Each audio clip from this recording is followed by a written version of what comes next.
Hi, everyone. My name is Nora Elmi, and I'm a registered social worker and a licensed mental health therapist in Ontario.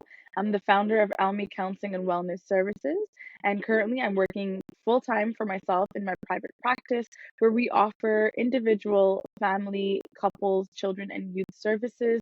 We predominantly focus on serving racialized communities, predominantly Black women, as we do the work. And I'm so grateful every single day that I get to wake up and do this work. Okay, so no 2 days look the same here, and that's a given. I am a mom first before I put my social work hat on, before I put my mental health therapist hat on. So a typical day starts, regular, where I have to get my eldest ready for school and get my youngest kind of situated for the day because he typically does stay home while I'm working. I typically start my morning off with some admin work where I check in with my admin support and we just kind of see, what tasks that we have for the day. And that's followed up with a couple of sessions. I break for lunch where I go back to motherhood.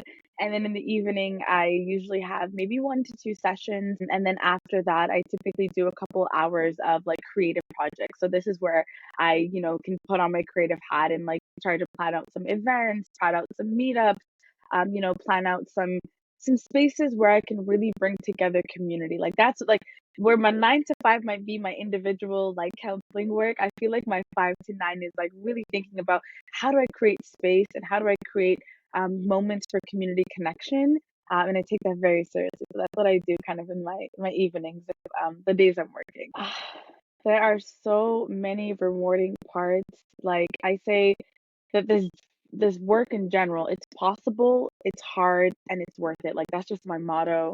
I think there's so many facets to it. So sometimes the most rewarding part of my day is just seeing the growth and the trajectory of the folks that I'm working with. When they come into the space, they have certain goals that they want to work on, and then a few months down the line, like they have bigger goals, like different goals, because they've really done the work and the healing behind their initial goals. And so just seeing the growth and transformation is such a blessing. I also have a really unique opportunity where I get to connect a lot with mentees in the social work field in Ontario specifically. And so folks will reach out to me on LinkedIn, on social media, where they'll ask for advice, maybe some guidance. And so just being able to connect with folks and being able to kind of steer them in the right direction with their own expertise and their own experiences has been a total amazing experience for me.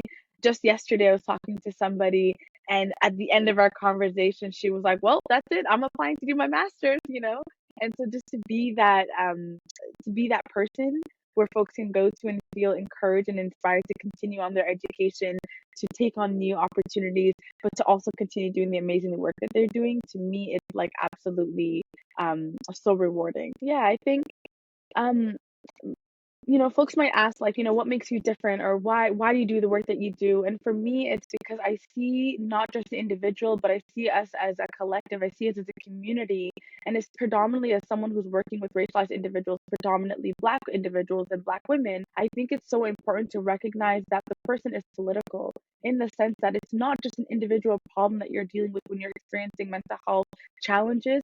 There's like kind of a collective suffering that happens with systemic oppression. And a big part of my job is supporting folks to really see themselves, but also see the system that they're up against, and really trying to like hold their hand and guide them as they're navigating that, and to recognize that sometimes the problems that you're experiencing are bigger than you.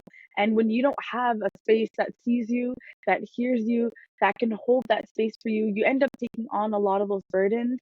And so this is my message to anyone listening to this, that you are not alone in the things that you're experiencing, and that there are big like systemic barriers and issues that we're all facing.